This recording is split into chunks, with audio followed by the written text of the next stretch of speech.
Juro 11. O FIINFRA inflação da Esparta. Vamos ler o relatório de julho de 2025, continuar o acompanhamento do fundo aqui no canal. Ao que parece, ele tem uma situação em relação à sua cota patrimonial que demanda contínuo monitoramento por parte do cotista. Veremos então qual é a atual situação do fundo hoje. Este será o tema do nosso vídeo de hoje. Hoje ele tem a cota patrimonial a R$ 100,73, um carrego de carteira de IPCA mais 9,5%, um patrimônio líquido hoje na casa de 2 bilhões e 100, 90 mil cotistas, uma duration média de spread de crédito de 5 anos, a cota mercado na casa dos R$ 96, 3 anos é a duration média da carteira, produzindo um yield anual de 11,6%, e na data que eu gravo aqui com vocês, o juro 11 cota a R$ 97,56, fazendo um P sobre VP de 0,96, uma variação positiva nos últimos 12 meses de 1,19%. A cotação chegou aos 86,76 agora em janeiro de 2025. Desde então buscou uma pequena recuperação, já atingindo inclusive R$ 100,80, mas agora repousando aos 97,56. A última distribuição do fundo foi agora de R$ 1 por cota, paga no dia 14 de agosto de 2025, fazendo um yield mensal de 1,03, anual de 11,56%. Se o cotista tivesse investido R$ 1.000 há 2 anos em juro 11, teria hoje R$ 1.184,10, então ponto de atenção. A rentabilidade do juro 11 também é ponto de atenção, porque apesar de superar a linha do IPCA e do IFIX, não consegue superar a linha do CDI, retornando no período de 18,41%, enquanto o CDI retornou 24,82%, o IPCA 9,71% e o IFIX 7,02%, então ponto de atenção. Mas, voltando aqui para o relatório, cabe lembrar que o juro 11 tem como objetivo o investimento em debêntures incentivadas e meta de retorno de 2% acima do IMAB5. E, pelo fato dele conter aí na sua carteira debêntures incentivadas, uma situação chama atenção, que é a medida provisória 1303. Segundo a gestão, esta medida provisória tem como meta estabelecer questões tributárias em relação às debêntures incentivadas, mas para as cotas de FIINFRA emitidas até 31/12 de 2025, elas permanecerão isentas de imposto de renda. Além disso, a carteira de FIINFRA também seguirá isenta e dessa forma a gestão vê que haverá uma vantagem em investir através de fundos, já que as debêntures incentivadas emitidas a partir de 2026 deverão ser taxadas e com spreads mais elevados. O motivo é simples, as novas emissões serão tributadas em 5% de ganho para pessoas físicas, mas os FIINFRAs continuarão comprando estas novas debêntures incentivadas de forma isenta. Então, ponto de extrema atenção, primeiro aqui, é a questão da medida provisória 1303, porque não afeta apenas o juro 11, mas também os demais fundos da casa e além dos demais fundos imobiliários que têm no seu portfólio debêntures incentivadas. Mas voltando aqui para a questão do juro 11, ele destaca aqui que a estratégia de alocação para julho foi o início de 4 novas posições em 4 novos emissores, a EcoUrbis, a Quantum Matiqueira, a MRS Logística e também a IDP Aliança. Além disso, ela zerou exposição no Porto Primavera e também na Copel e com isso o spread da carteira diminuiu para 1% ao ano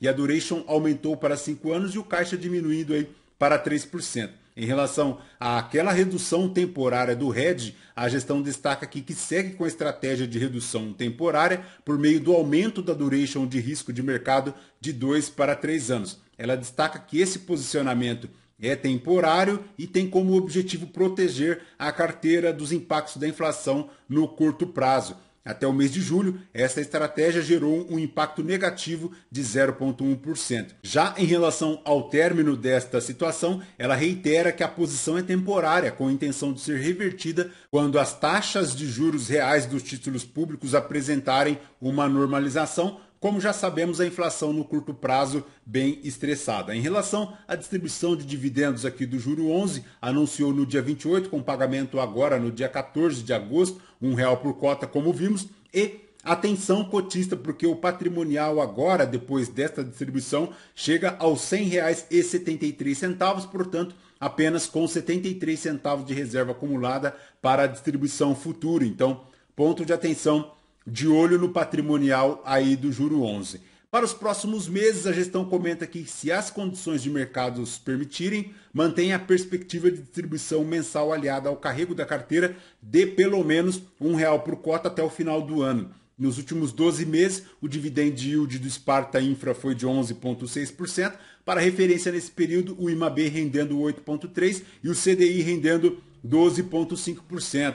Na distribuição de R$ 1 por cota, ela faz um yield de 11,6%, uma diferença na rentabilidade negativa de 0,12%, já que no mês ele rendeu 0,17%, enquanto o IMAB rendeu 0,29%. Esta rentabilidade, que no ano já acumula 7,84%, uma diferença positiva em relação ao IMAB de 1,41%. Lembrando que desde o início do fundo, lá em dezembro de 2021, ele já rendeu 17,55% de diferença em relação ao IMAB5. No mês, o fundo teve um rendimento de 0,2%, impactado positivamente pelo componente de crédito. O IMAB teve um rendimento de 0,3% e nos últimos 12 meses o IMAB rendeu 8,3%, retorno explicado majoritariamente pelo carrego, que trouxe 7,4%, e pelo IPCA, que somou 5,4%. O Sparta Infra teve uma performance positiva de 10,5% já nos últimos 12 meses, superando o IPCA em 4,9% no período. O IMAB contribuindo com 8,3% e a segunda maior contribuição veio da marcação de crédito de 2,1%. O carrego teve impacto positivo de 1%, em linha com o spread de crédito médio no período. A alocação dinâmica teve impacto negativo de 0,1%, como destacado, e no IMAB 5 nos últimos 12 meses teve como maior contribuição o carrego de 7,4%, enquanto o IPCA contribuiu 5,4%. No juro 11, em relação ao mês, o IMAB rendendo 0,3%, o crédito 0,5%, a alocação dinâmica negativa de 0,6%, subtraindo a taxa de administração negativa de 0,1%, chegando a uma contribuição de performance positiva de 0,2%. Nos últimos 12 meses, o juro 11 teve como maior contribuição o IMAB, 8,3%, como comentamos, o carrego 1% e a marcação de crédito 2,1%, finalizando no total, nos últimos 12 meses, de 10,5%. Em relação à composição da carteira, a maior exposição é a unidade transmissora de energia GNA1, formando um total aqui de 3,2% do patrimônio líquido do fundo, o spread de 1,5%, uma duration de 7 anos, o crédito classificado como A. Mas atenção, pessoal, porque uma situação em particular aqui me incomoda, que é a situação da Sparta ter nos seus diversos fundos uma exposição para os mesmos devedores. Conforme verificamos aqui, nós encontramos a unidade transmissora de energia GNA1 nos demais fundos aqui da casa, a EPR Triângulo Mineiro, a MetroRio, temos aqui também a questão da Serena, da Casan, da Brisanet, temos aqui também a Desktop, a Corsan, temos também situações em relação à Vibra, por exemplo, que tem tanto aqui quanto no DVS 11, temos lá também no CDI e 11, então é uma situação que para mim particularmente me incomoda um pouco e creio que deve ser ponto de atenção por parte do cotista, porque esta concentração dentro da mesma casa para os mesmos devedores em todos os fundos aqui da casa é um ponto de extrema atenção, porque se tiver uma situação de inadimplência em relação a um devedor, com certeza afetará todos os fundos da casa, então ponto de atenção. Temos aqui também, por exemplo, o caso da Aégia, que é uma situação de saneamento. Aqui no fundo ela se repete e também repete nos demais fundos da casa. Ponto, então, de extrema atenção, porque aqui, apesar de não haver o destaque em relação aos seus devedores, temos que somente para a Aégia, aqui no juro 11, ele tem 9 debêntures deste devedor. E não é só isso, tá? Ele repete também essa situação nos demais fundos da casa, então, ponto de extrema atenção. Por fim, destacar que, em relação às exposições por alocação por setor, a maior exposição é aqui a geração de energia, 23%, seguido de saneamento, 15%, e de rodovias, 12%. 96% das exposições aqui ficam para debêntures, mas ele tem 3% em caixa e também 1% em letras financeiras, 35% do crédito classificado como AAA.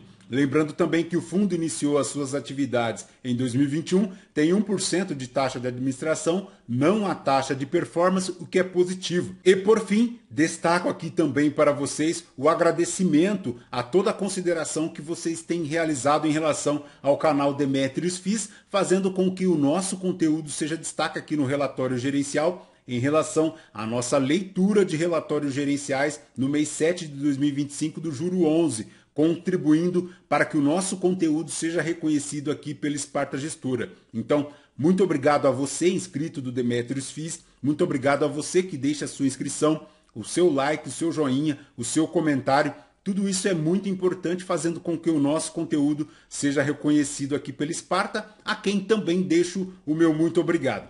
Perfeito, pessoal? De Juro 11 é basicamente isso. Lembrando que este vídeo não é uma recomendação de compra ou de venda de nenhum dos ativos aqui mencionados. Aos novos inscritos, bem-vindos. Você que permanece conosco, muito obrigado por isso também. E você que ainda não é inscrito, considere se inscrever, deixe seu like, seu joinha, porque tudo isso nos fortalece aqui na produção de conteúdos. Fechou? Voltamos então com vocês no próximo vídeo. Fraterno abraço a todos. Até mais.